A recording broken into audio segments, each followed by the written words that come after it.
Good evening friends. আমরা আজকে আরেকটি ক্লাস, ছোট্ট একটা ক্লাস করব ভারতীয় সংবিধানের ওপরে। সংবিধানে অল্প বিস্তর আমরা আলোচনা করেছি, একদম ইন্ট্রোডাক্টরি পার্টটা বলে নেওয়া। যে এই আলোচনা করার আগে জাস্ট দু লাইন বলে নেওয়া যে ভারতীয় সংবিধান যখন কমেন্স করে, অর্থাৎ came into force in, আমরা কালকে আলোচনা করেছি 26 জানুয়ারি 1950। সেই সময় ভারতীয় সংবিধানের 22টি পার্ট ছিল, 8টা শিডিউল ছিল এবং 395 ধারা ছিল। কিন্তু পরবর্তীকালে বহু অ্যামেন্ডমেন্ট হয়েছে, কেউ গেছে বাদ, কেউ হয়েছে যোগ। এখন বর্তমানে ভারতীয় সংবিধানে পার্ট রয়েছে 25, শিডিউল রয়েছে 12টি এবং ধারা রয়েছে প্রায় 470 কাছাকাছি। তো পার্ট ধরে যদি আমরা আলোচনা করি তাহলে 25টা পার্ট, তার মধ্যে পার্ট 1, পার্ট 2, শুধু এই দুটি বিষয়ই আমরা আজকে আলোচনা করব। আলোচনা গোটাটা বিষয় করা যেতে পারে, কিন্তু এত প্রচুর সময় লাগবে, সেজন্য আস্তে আস্তে ধীরে ধীরে আমরা এগোবো। পার্ট 1-এ কি বলা আছে? স্টেটস অ্যান্ড ইউনিয়ন টেরিটরিজ, এটা বলা আছে। আমি ধারা ধরে আলোচনা করব, কিন্তু প্রত্যেক ধারা বলবো না। যে ধারাগুলো মোটামুটি পরীক্ষায় আসার জন্য ইম্পর্টেন্ট, গুরুত্বপূর্ণ, সেগুলো আলোচনা করব, তার থেকে বেশি না। Part 1, states and union territories বলা আছে আর্টিকেল 1-এ যেটা বলা আছে, এইটা নিয়ে কোশ্চেন আসে যে ভারতীয় সংবিধান কোন ওয়ার্ডগুলো দিয়ে, কি দিয়ে শুরু হয়। India, that is Bharat, shall be a union of states, এই দিয়ে ভারতীয় সংবিধানের সূচনা। 1 নম্বর ধারা এই দিয়ে সূচনা। এটা মনে রাখতে হবে, India that is Bharat shall be a union of states. ক্লসে বলা হয়েছে, আর্টিকেল 1-এর সাব ক্লস 1-এ বলা হয়েছে। ক্লস 2-তে কি বলা হচ্ছে? ক্লস 2-তে যেটা বলা হচ্ছে সেটা হচ্ছে, the states and union territories shall be specified in the first schedule of the constitution. First schedule of the constitution প্রসঙ্গে বলে রাখি যে 8টা শিডিউল ছিল প্রথমে, এখন আছে 12টা শিডিউল নিয়ে পরবর্তী সময়ে আমরা একটা ছোট্ট ক্লাস করব শুধু শিডিউল নিয়ে। শিডিউল থেকে কোশ্চেন আসে। তাহলে 1 নম্বর ধারা গেল। 2 নম্বর ধারায় কি বলা হয়েছে? Parliament may by law admit into or establish new state হলো। 3 নম্বরে কি বলা আছে? দুটো কিন্তু সম্পূর্ণ পৃথক, এখান থেকে প্রায় কোশ্চেন দেয়। Admit into or establish any state, parliament, admission or establishment of new state. Part 3 থেকে, আর্টিকেল 3-তে কি বলা হচ্ছে? Parliament may by law form a new state establish, admission 2-এ আছে। 3 নম্বর ধারায় আছে form a new state by separation of territory or by uniting 2 or more states or parts of states and union territories. Parliament may by law increase the area of a state, decrease the area of a state, alter the boundary of a state, alter the name of a state. তাহলে কোনো স্টেটের বাউন্ডারিকে alter করতে পারে, name পরিবর্তন করতে পারে, area কমাতে পারে, বাড়াতে পারে, পার্লামেন্ট বাই ল এগুলো করতে পারে 3 নম্বর ধারা অনুসারে, এবং নতুন স্টেট ফর্ম করতে পারে অন্য স্টেটের থেকে অংশ নিয়ে, uniting 2 or more parts from 2 or more states or parts of 2 or more states or union territories. তো 3 নম্বর ধারা ভেরি ইম্পর্টেন্ট, 1, 2, 3 মনে রাখতে হবে। এরপরে আমি চলে যাব ইম্পর্টেন্ট পার্ট 2, যেখানে সিটিজেনশিপ বা নাগরিকত্ব নিয়ে আলোচনা করা হয়েছে। আর্টিকেল 5 to 11, সবকটা ধারা বলবো না, যেগুলো ইম্পর্টেন্ট পরীক্ষায় আসার মতো সেগুলোই আলোচনা হবে। নাগরিকত্ব প্রথমে বলে রাখা, ধারণাটা কোত্থেকে নেওয়া হয়েছে? ব্রিটিশ সংবিধান থেকে নেওয়া হয়েছে। ভারতের নাগরিকত্ব কী ধরনের নাগরিকত্ব? এক নাগরিকত্ব বা সিঙ্গেল সিটিজেনশিপ, প্রায়ই কোশ্চেন আসে। ব্রিটেন থেকে নেওয়া হয়েছে, ওটাও কোশ্চেন আসে, মনে রাখতে হবে দুটোই। এ প্রসঙ্গে বলে রাখা যে সিটিজেনশিপ কত রকমের হয়? সিঙ্গেল সিটিজেনশিপ, ডুয়াল সিটিজেনশিপ আর ডাবল সিটিজেনশিপ, 3 রকম আমার এই মুহূর্তে মনে পড়ছে। সিঙ্গেল সিটিজেনশিপ অর্থাৎ এক নাগরিকত্ব।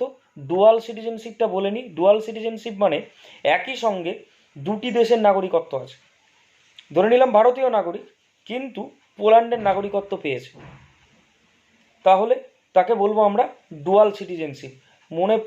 এক্স্যাক্ট মনে পড়ছে না, তবে মকবুল ফিদা হোসেন মনে হচ্ছিল যেন, আমার মনে পড়ছে যেন, রিকল একটু একটু হচ্ছে যে পোল্যান্ডের সিটিজেনশিপ উনি পেয়েছিলেন। Dual citizenship.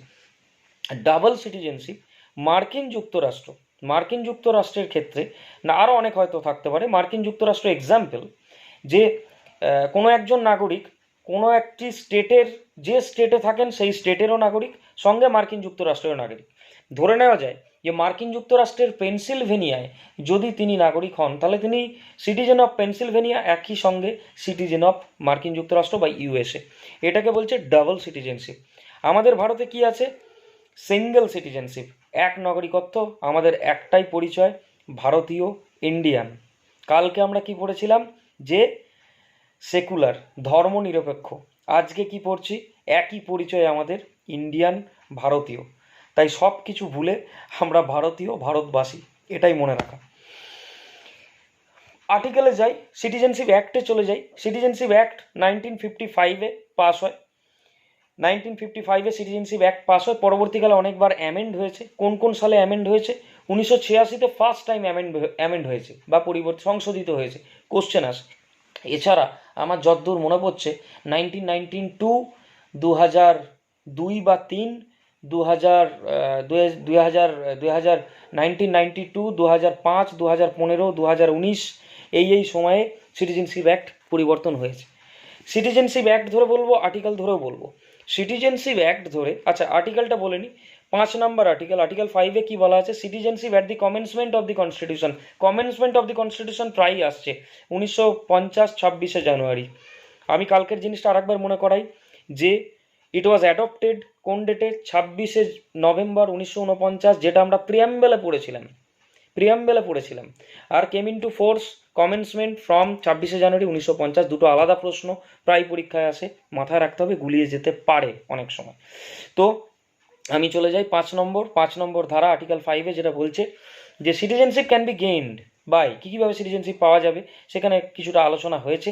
সেটা হচ্ছে by birth, by descent. By descent মানে জন্মসূত্রে, বাই বার্থ মানে জন্মসূত্রে, বাই ডিসেন্সি মানে, বাই ডিসেন্ট বলতে বাবা মা, এই মানে তারা যদি ভারতীয় নাগরিকত্ব হন। এটা যদি আমি নাগরিকত্ব আইন অনুসারে যাই, তাহলে বাই বার্থ কীভাবে সিটিজেনশিপ আমরা পেতে পারি, ছোট্ট করে বলে রাখি। সেটা হচ্ছে, কয়েকটা ডেট আর সাল মনে রাখতে হবে। 1950-এ 26শে জানুয়ারি থেকে 30শে জুন 1987 পর্যন্ত যারা জন্মগ্রহণ করেছে, তারা বাই ডিফল্ট ভারতীয় নাগরিকত্ব পাচ্ছে।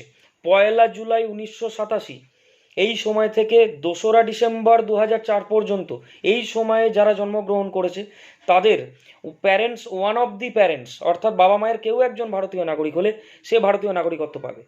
আর 3রা ডিসেম্বর 2004-এর পর থেকে যারা জন্মগ্রহণ করছে ভারতীয় ভূখণ্ডের মধ্যে, তাদের বাবা মা উভয়ই ভারতীয় নাগরিক হতে হবে, তবেই ভারতীয় নাগরিকত্ব পাবে। তাহলে এটা হলো citizenship by birth. By descent আলোচনা করে নিই ঠিক একইভাবে, ডেট আর সাল ধরে। 1950-এ 26শে জানুয়ারি থেকে 9ই ডিসেম্বর 1992 পর্যন্ত যারা ভারতীয় ভূখণ্ডের বাইরে জন্মগ্রহণ করেছে, কিন্তু তাদের বাবারা সেই সময় ভারতীয় নাগরিক ছিলেন, বাবা, তাহলে তারা ভারতীয় নাগরিকত্ব পাবে। আর 10ই ডিসেম্বর 1992 থেকে তার পরে 2রা ডিসেম্বর 2004 এই সময় পর্যন্ত যারা ভারতীয় ভূখণ্ডের বাইরে জন্মগ্রহণ করেছে, কিন্তু তাদের বাবা বা মায়ের যে কোনো একজন ভারতীয় নাগরিক ছিলেন, তাহলে তারা ভারতীয় সিটিজেনশিপ পাবেন।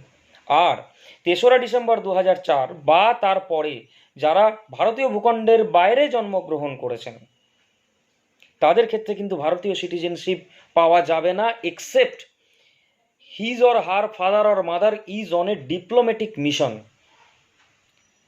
এবং সেটা প্রমাণিত হলে বা প্রুভড হলে জন্মগ্রহণের 1 বছরের মধ্যে অ্যাপ্লাই করলে সিটিজেনশিপ বা নাগরিকত্ব পাওয়া যায়।